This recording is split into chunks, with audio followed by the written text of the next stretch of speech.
Network proudly presents a weekly exploration of various spiritual practices with renowned spiritual authors, coaches, teachers, and Dr. Tracy Brown, RScP. And now, here's Tracy. Hey everybody, Tracy Brown here. Are you ready to dive into poetry, prayer, and practice? Every week, Tuesdays to be exact, at 12 noon Mountain Time, we get that opportunity to dive in and explore.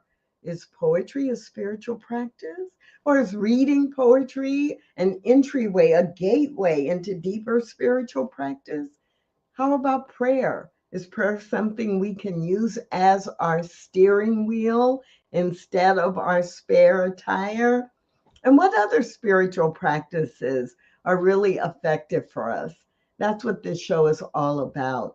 And what I hope to do is give you ideas of ways you can embody the spiritual principles that you believe in, and give you some ideas of ways to spice up your spiritual practice if you're getting bored with it or if it doesn't seem to be working. And often I am able to bring in a guest who can help me not only give you information, but also inspire you to try something new.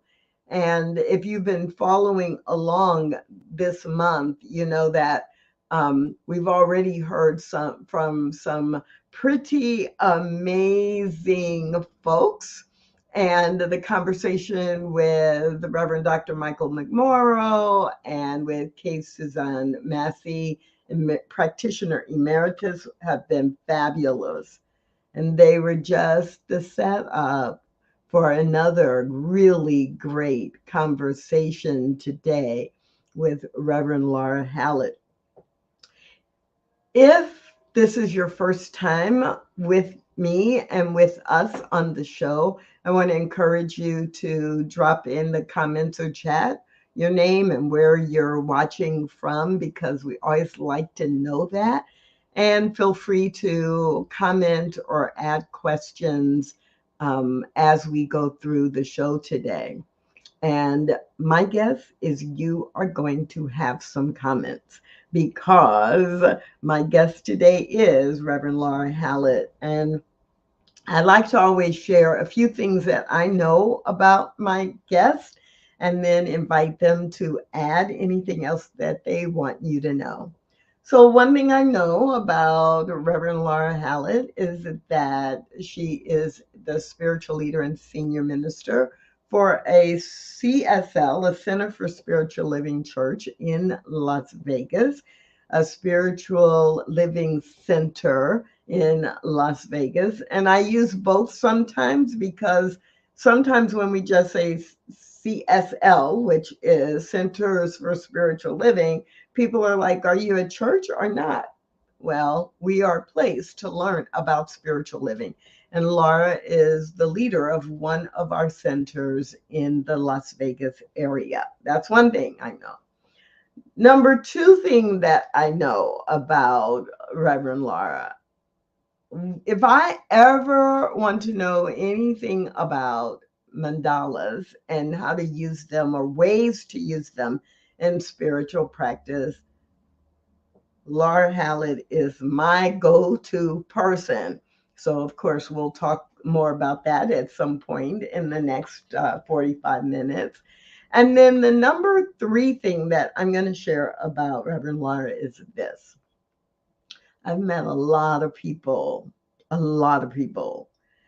and I don't think I have met anyone who is more compassionate and principled than Laura Hallett. Someone who is driven by service and has compassion for people and serves from that place of compassion. that would be Laura Hallett. So those are my three things about Reverend Laura Hallett. Come on in here. Hey, welcome, welcome, Welcome, welcome. welcome. Thank you. What a great introduction. Thank you so much. So I'm so glad you said yes to come on the show, because you're going to be sharing some things that no one else has talked about. But before that, is there anything else that you want people to know about you that sets the tone or gives them a connection to who you are? Well, before becoming a minister, I was a public school teacher and a teacher for graduate level classes in technology education. And I've continued that by teaching classes at the ministerial school. But my real passion is writing curriculum. And so that's one of the other things that I really love to do, is to create new classes and new experiences for people to have a deeper connection with that indwelling presence, that universal intelligence, whatever you want to call it. I love to create workshops, rituals, experiences of all kinds for people to actually begin to get the juiciness of spirit that's out there for everyone. And I completely forgot that. That's okay. But as you started talking, I was like, oh, that's right. Before mandalas, you were one of the people I would be like, okay, how do I use technology to like make this class work, which is something I'm really good at. But it's always good to have, a couple of people who also are really good, because the perspective will be a little bit different. Absolutely. So cool. So spiritual practice overall today, what I really want us to keep going back to is spiritual practice, and really spiritual practice in ways that are not just kind of the assumption, oh, wake up in the morning and sit on a mat for 25 minutes and meditate. That's good spiritual practice. I do that sometimes. But for our conversation, I want us to go in a little different direction. So I don't know, what's your favorite spiritual practice right now that you're using, or just what's your general approach to spiritual practice? So my spiritual practices generally involve some form of creativity, because what I find when I'm in a creative mode, it becomes a mindfulness practice for me, because the creativity, whatever it is I'm doing that's engaging in the creativity, especially like the drawing and the craft projects and things like that I do, that occupies that busy, chattering mind that we all have that wants to distract us from things. It gives me something to let that what the Buddhists call the monkey mind have a place to work. And then that opens up that place in consciousness where our inner wisdom can come through. And when I engage in that activity, any kind of a creative activity, I've recently got really clear about what it is that makes it so powerful for me. I start all my creative endeavors like that by asking a question with the intention of hearing an answer, of getting some kind of wisdom, some kind of knowledge coming through. Most often, my question that I take into there is, what would you have me know today? I'm generally speaking with, my indwelling presence, spirit, the way I understand it to be. And it's, what do I need to know today? And I ask that question, and every single time I get some kind of insight coming through. And so you mentioned the mandalas, and that was the thing that started me on my practice back in 2016. January 2016, I wanted to up my spiritual practice, find something new to do. And I had taken a Zentangle workshop at a women's retreat. And I thought it was kind of cool. And I thought, well, let me try that. And so I started to do it with the materials that I had. And I quickly got into really going deep with that. And about 3 or 4 months into it, as I was drawing the what I call a doodle, because you do it on a 3.5-inch card. And I did one every morning as my spiritual practice, take about 30 to 45 minutes to do it. They started to take on a circular or geometric pattern for me. And And I had the thought one day, well, that looks like a mandala. Now, I had been studying mandalas after I had read some of Carl Jung's work, because Carl Jung, for 2 years, every single morning, he drew a mandala as part of his practice of taking him into a deeper dive in consciousness to actually get clarity about things. And I was fascinated by that someone, you know, that long ago, back in the 50s, was doing something that brought him so much clarity. I thought, this is really kind of cool.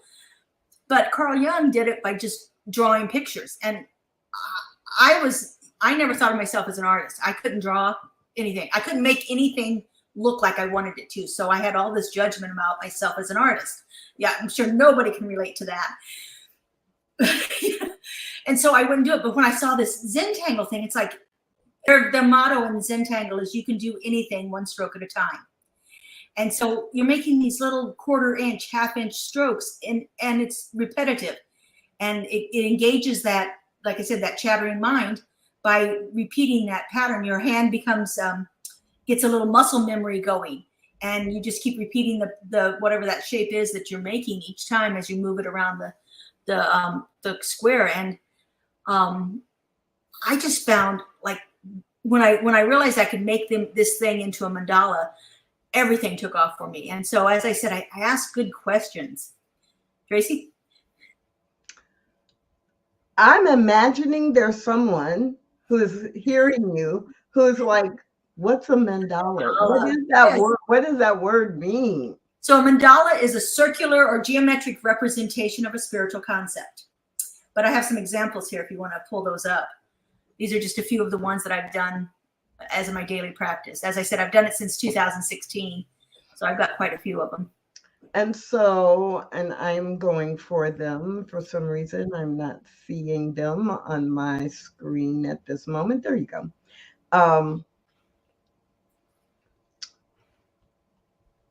I am wondering if you can see them now. There they are. Yeah. So it's just a screenshot out of my Photoshop, a photo album on my computer here of just a few of the ones that I've done. As I said, I do them on a 3.5 inch card. So it's reasonable to do it in a short amount of time. I do have some larger ones that I've created over time. I actually did a 6-foot one on a wall of a friend's house that she wanted to have the house blessed. And so I drew a mandala on it before they began construction. And so that's the largest one I've done, but I have a variety of them out there. And I've done quite a bit of work with that, creating workshops and things like that. But did you say 6 feet in diameter? Yeah. Okay. Yeah, it was huge. It was huge. I'm processing it. 6 feet. With the intricacy and the design, and it's spiritual practice. I don't have to be an artist, so let me just let that go. Right. That was the big thing, because what I found over the years, you know, I don't know if anybody else can relate to this, but I don't like making mistakes on them. You know, it kind of bugs me when I don't get it exactly right. But what I found is, because it's small, because it's intricate, because I'm repeating the pattern, I never can find a mistake after the project is complete. I can't see where the error is. Now I can see that it's hand drawn, because not everything is precise as it would be if it were computer generated. So you know, but to me, that it's just part of the beauty of it. The mistakes don't even register anymore. So why is this a spiritual practice? You mentioned mindfulness, right? But I'm imagining that some people, especially after they saw the examples, are like, no, that's art, and I'm not an artist, and I can't do art, and that would just stress me out. So I developed a technique that made it simple. So I eliminated the stress for myself, because I'm kind of one of those persons that like to have, if I'm going to make something round, I'd like it to be circular. If I'm going to make it something that I want, you know, divided in equal portions, I'd like them to actually be equal. So I created a template to help me let's see if I can find the template to help me do that, to make it so that it wasn't so stressful for myself to do that. I don't even have a template handy, sorry. And that eliminated a lot of that stress for me. And then the idea, like I said, of creating one little stroke and then repeating it 8 or 10 or 12 times, however many sections I have on there, allows that mindful state of being where my busy mind is occupied. It's concentrating on making that stroke. I don't even really have to think about it. It's just the mind is taking over. The hand knows what to do. It just does it.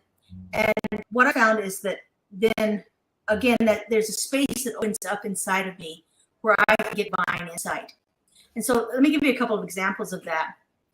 As I said, most often when I go into my spiritual practice, I ask the question, what should I know today? Because it's kind of an open-ended question. It's kind of like, I'm open to whatever. And I don't have anything like, there's not anything on my mind that is occupied that I have to worry about. So I just come up with the question, what do I need to know? And I get all kinds of wonderful insight from that. The first thing that happened was I had been doing this about 6 months or so. And I asked that question, what do I need to know today?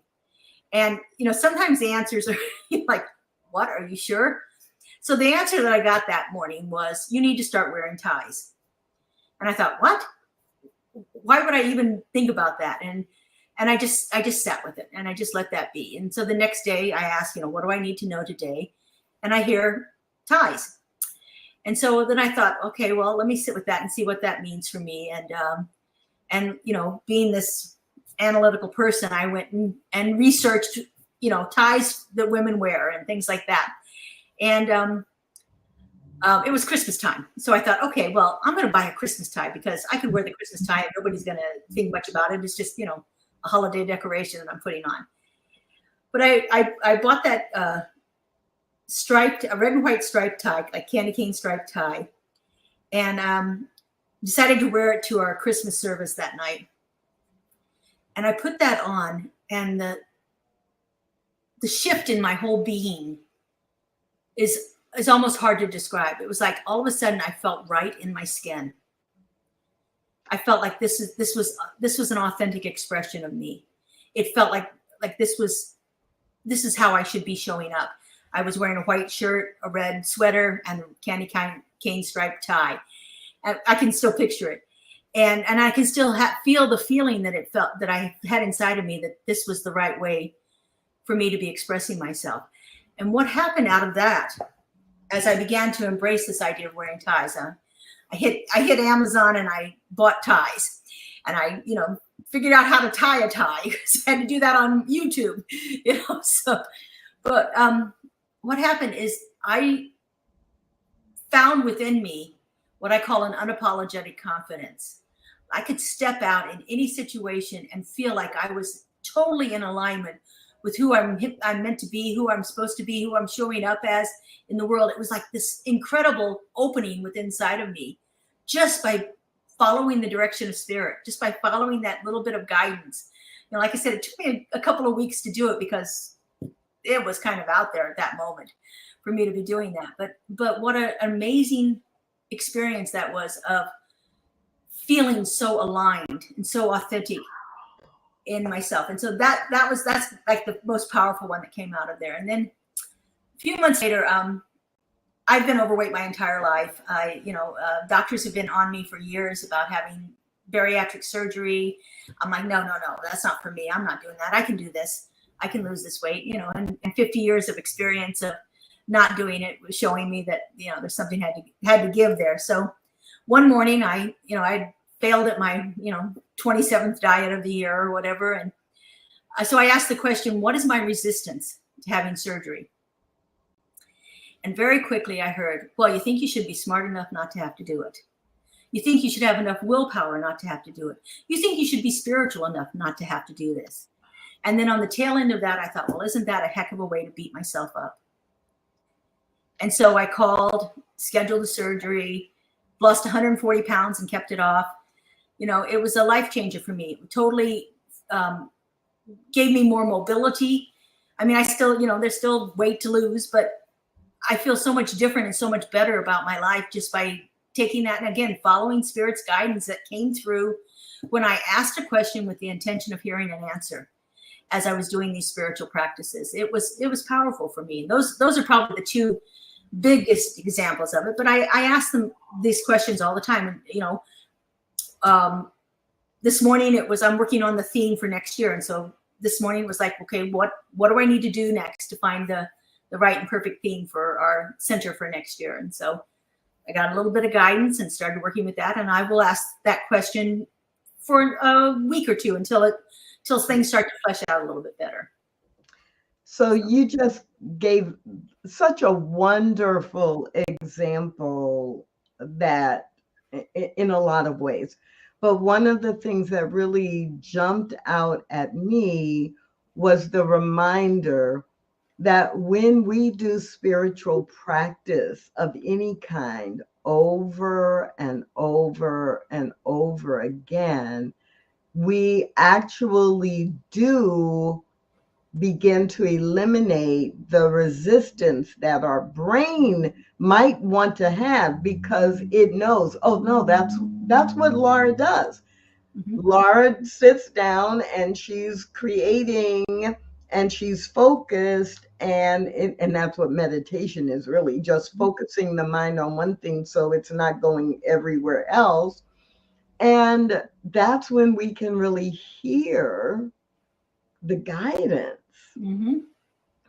So I will admit that I'm one of those people you talked about who has even though I think I'm really artistic in some ways, and I'm definitely creative, like I could give you a list of the ways I'm creative, but I don't think of myself as like making art. So I will admit that when I first was exposed to you and how you're using mandalas, I was like, good for her. Yeah, good for her. And then I had to challenge, no, I didn't have to. I had the opportunity to challenge myself when I realized I don't have to create mandalas. I can color your mandalas. Yes. And so, well, tell us a little bit about, I'm using this just really to show you all the image. Let's click the image, make it larger. Like, oh, there's a journal and it's a different mandala, for every day with some affirmations. Oh, I could use that for my spiritual practice. So how did that come about, the idea of letting other people use the mandala that's already created and still have spiritual practice from it? So the coloring books came about through Facebook. Actually, I finally got the nerve to put one of my images on Facebook, and I thought, oh, okay, let me put myself out there and see what people have, see what reaction people have to it, and they loved it. And it was actually one of my sister-in-laws that said, you need to make a coloring book out of this. And I said, nobody's going to want to buy a coloring book from me, So I just sat with it, and as I gathered up, kept doing the practice and having more and more mandalas and stuff like that, I started doing the research, and it's self-published through Amazon, through their Kindle publishing department on their Amazon site. But yeah, I decided I wanted to put an affirmation with it because I find affirmations, again, such a powerful tool that we can use. I also put a lined page in between each mandala so people could journal about it, because, again, I ask the questions and then I listen for the answers, and I write that down too when it comes. Oftentimes I write my insight on the back of my card, the mandala card that I'm working with that day, so that I kind of keep it right there with that mandala. But if you're coloring with that, again, that act of engaging our hand gets that chattering mind occupied. And so just as it is with me drawing them, coloring them can do the same thing. There's, there are thousands of books out there on coloring as a spiritual practice, because it is. I remember when I was early in my teaching career, back before we had color copiers, if I wanted something colored in my classroom, I actually had to sit and color it. So, old school here. But I remember sitting there in my home one night, coloring my, 25th image of the, whatever it was I wanted the students to have colored copies of, and thinking, wow, this must be why they put this in psychiatric wards and stuff like that, because it really calms my mind down. And I thought, oh, okay. That was long before I knew anything about meditation, but it's true. It is a very much of a deep practice. And again, it's that mindfulness. It's, mindfulness is about being fully present and fully aware in the moment, and then finding that space for other insights to come through. And so, it's, being fully present without reacting to what's happening in the moment is the key thing for mindfulness. So when I was judging my ability as an artist, I wasn't in a mindful state. I was totally in my head. Nothing's going to come through at that moment. It was when I had to set that aside. And when I set it aside was the day I had to write the bio for my coloring book. And I had to put on there, Laura Hallett is an artist. And it was like, oh, can I claim that? Yeah, it was really quite shocking. And so, that was a really good insight for me to realize how important that was for me to actually claim it. Spirit is an artist. We would not question that. The Right. wisdom and the creativity of spirit showing up in infinite number of ways and forms, not just human beings, but mountains and the sun and the squirrel in my yard, and infinite number of forms, and it's all art. And if that is true about spirit, and spirit has created you, then you are an artist. Now, Yes. I can still say that with conviction about you.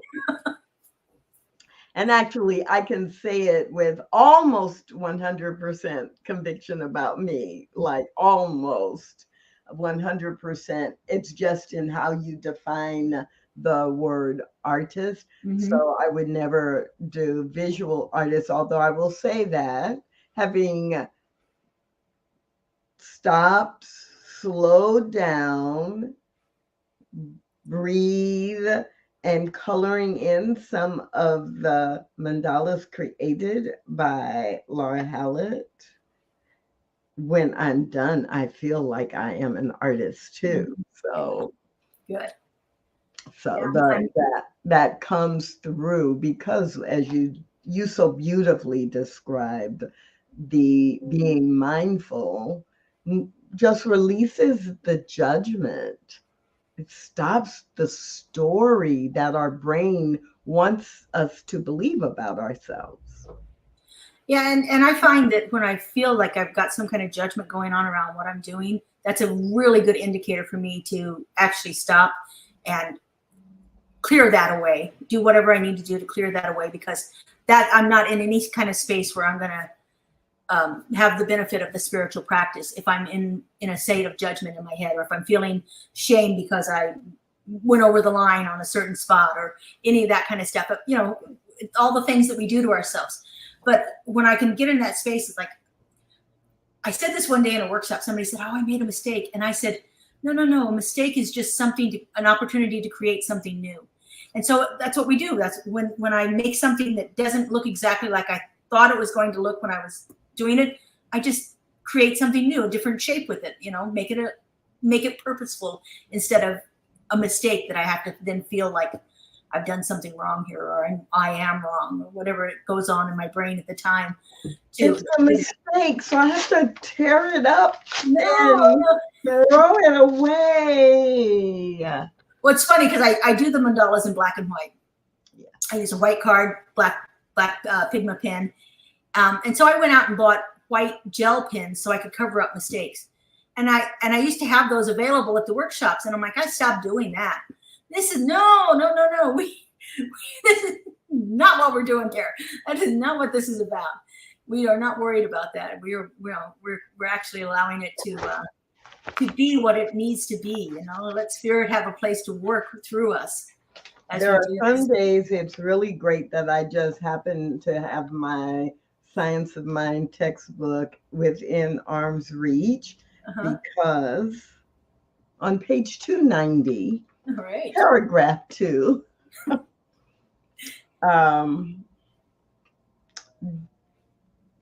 declare every day that no mistakes have been made, none are being made, and none can be made. Declare there is one supreme intelligence which governs, guides, and guards, tells me what to do, when to act, and how to do that, and how to act. And having declared this in perfect faith, act with perfect assurance. Beautiful. Now, clearly, I have had to remind myself of that in more situations than just can I use a mandala as a spiritual practice for me to know exactly where it is in the textbook. Right. And that section is titled Perfect Action, No Mistakes. And that's what I hear you reminding us about that. Okay, so in your head, in your brain, you were thinking, oh, well, let me just curve this here. And then as soon as it's on paper, it's like, oh, that doesn't look good. But if it's not a mistake, what can I make? Can I repeat that curve? Can I repeat that curve? And oh, by the time I repeat that curve all the way around, I'm like, oh my goodness, I didn't imagine, I didn't see that because what I was seeing was everything from the past. Now I have a new way to look at this and I can put some angles in here. Right. And so it's always the fodder for the next thing. Absolutely. Instead of allowing it to take us over and based on our past experiences and past, judgments and past everything, the way people have responded to us and so forth, we have a tendency to allow that to take us over. But this allows us to actually grow into something else. And it gets us out of that place of being so darn hard on ourselves that we can be so many times in our lives where we're wallowing in the shame and the judgment and that need for perfectionism. I love the work of Brene Brown, and that's one of the things that she says is perfectionism is just shame in disguise. The fact that we need to be perfect is because we're so afraid of feeling ashamed about what we've done. And so we won't call ourselves an artist. We won't even engage in art.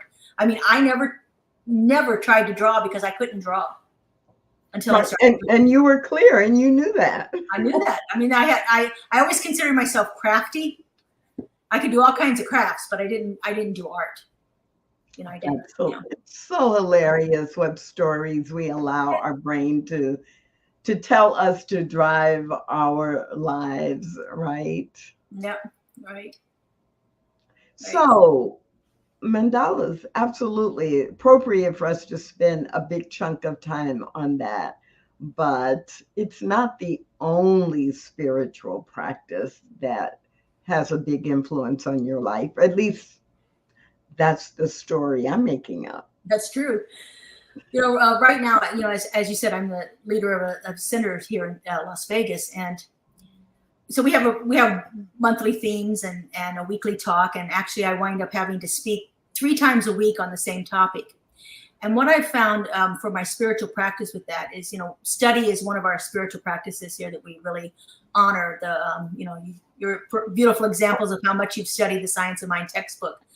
And so for me, creating these 3 different ways to talk about the very same thing each week has been a wonderful spiritual practice for me. It's really taking me deeper, and I've done so much research and have been exposed to so many points of view that are all about the same topic to try to get this working out. And then I wind up doing these 3 talks in 3 different ways. And so I've created this, the Sunday morning talks are live at our temporary location right now. My Wednesday evening, we call it the Wednesday evening experience. And it's all about a spiritual practice that helps support what we're talking about that week. And then I just started doing this year this small video segment, usually 5 to 10 minutes on Thursday mornings, called Keeping It Real. And it's actual, practical, real life ways that we can bring this ideas, these high principles and things that we talk about into our lives. And I've had so much fun and gone so deep with some of these topics. And again, that whole spiritual practice of allowing myself to be fully present in the moment and experiencing everything that's around there for it, through the study, through the prayer work that I do prior to doing any of my talks or recordings. I've got my own spiritual prayer work that I do to prepare me, to put me in that spiritual place, that place where the sacred is available. And so all of that incorporated, again, it's another way of being creative and so forth. And then, so much of what I do, I don't know, I honestly feel like most of my day I'm spent in spiritual practice. That's just like my day starts off feeding my new puppy and fixing myself a cup of coffee. And then we come and sit in the chair and I grab my book and she curls up on my corner of my shoulder and she takes her morning nap while I read. And then we move over and we do the mandalas. And that one's a bit of a challenge because she wants to get the pen, but getting used to my beautiful new puppy that I have. But, and then I go into my daily work. And my daily work is a spiritual practice. It's all about that. It's, I'm visioning constantly. And, sometimes it's not even formal practice. It's, again, whenever I go to do anything, I'm always asking questions. And I'm always knowing the Spirit's going to come up with the right answer for me. All of the work that we've done over the years, going through a practitioner training, ministerial school, everything like that, all of the work that I did forming a vision corps at our center years ago, and then being on the vision corps for 10 years, has gotten me to the point where I can quickly distinguish what is my egoic mind trying to keep me playing safe and what is Spirit coming through. Just like the answers come through and they're very quick. And when I hear the thing, I can quickly discern it. And I don't second guess it much anymore. So it's like, oh, okay, well, are you sure about that? But I was having a conversation with someone a few days ago, and we were talking about exactly that. Like when you have been doing if you've been doing spiritual practice consistently over a long period of time, that ability to discern, is this my brain telling me? Is this my analyzing human self telling me I should do this, be interested in that, use this? Or is it really coming from within, from the eternal, infinite message and messenger? And yeah, you get to the point where over a period of time, mm-hmm. And you often, at least for me, I should say, I often can't exactly explain it, but I know it. Yeah.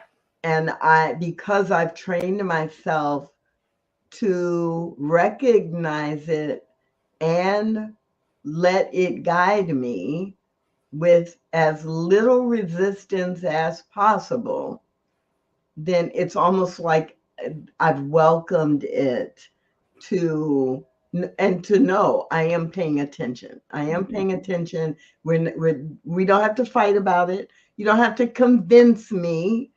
Just be clear. And I may not be clear, but I'll be clear that it's that message. It's a core message. Yeah. And the more time we spend in spiritual practice, the more readily we have those moments of connection. And I feel like once I've had a few of those, then I quickly recognize when they come around again. Yes. And like you said, it's a knowing that you can never unknow. You can pretend like it's not that, but deep in your soul that that's the truth. I had one of those moments when my my older brother was dying, and I was totally out of it, and I couldn't function, so I just went and sat in meditation, and I just within a few moments heard very clearly there's no pain, there's no suffering, there's only peace.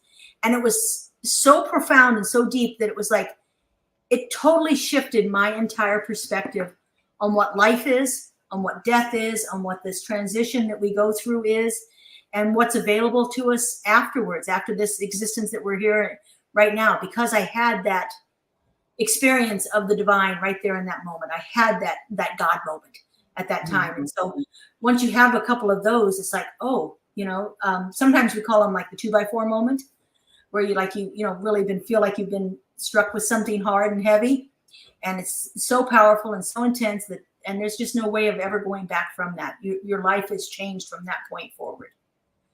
And that's what spiritual practice for me can do. It really, really gives me that place where I can have those experiences. And again, my life is quite different than it was before I started all of this.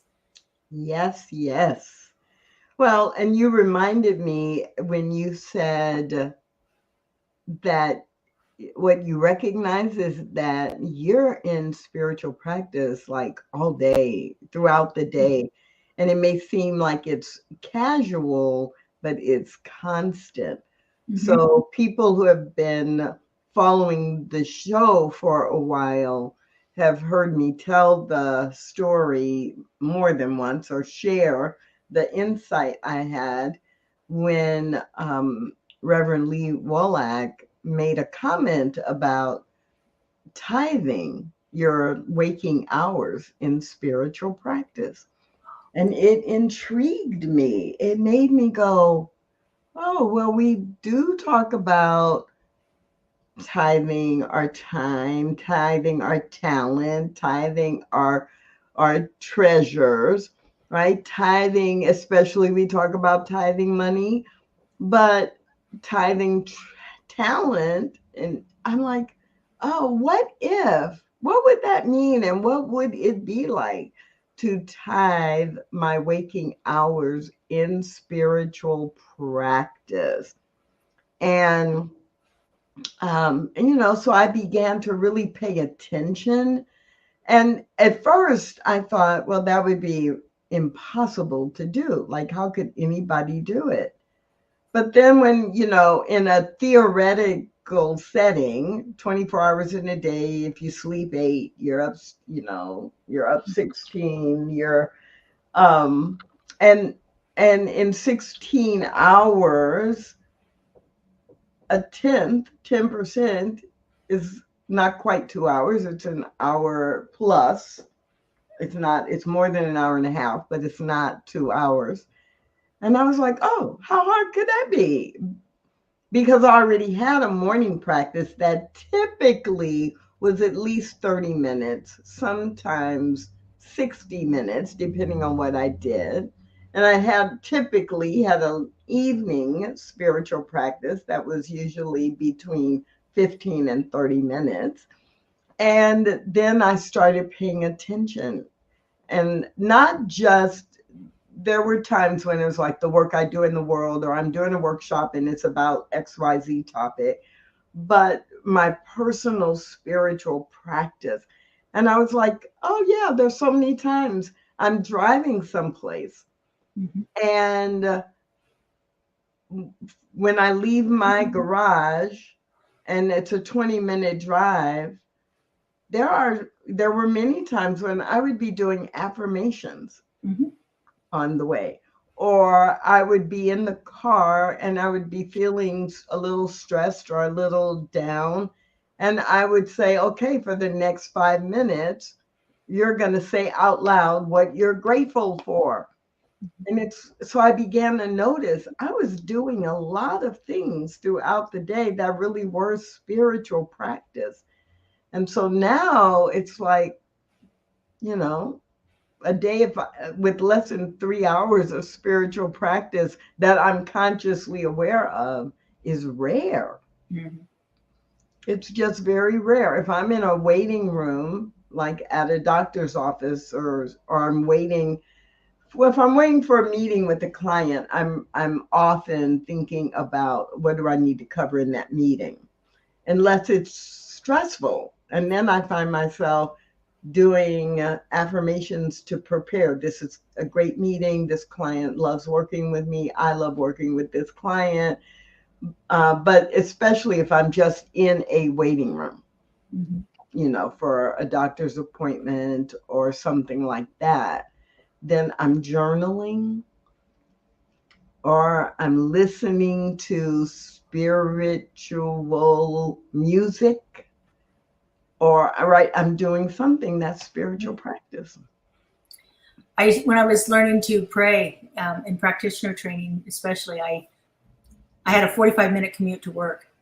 And so I created a playlist of 20 minutes of music, of the beautiful, wonderful spiritual music we have in New Thought here. That's just some of the great things. And I would listen to that, which kind of prepped me.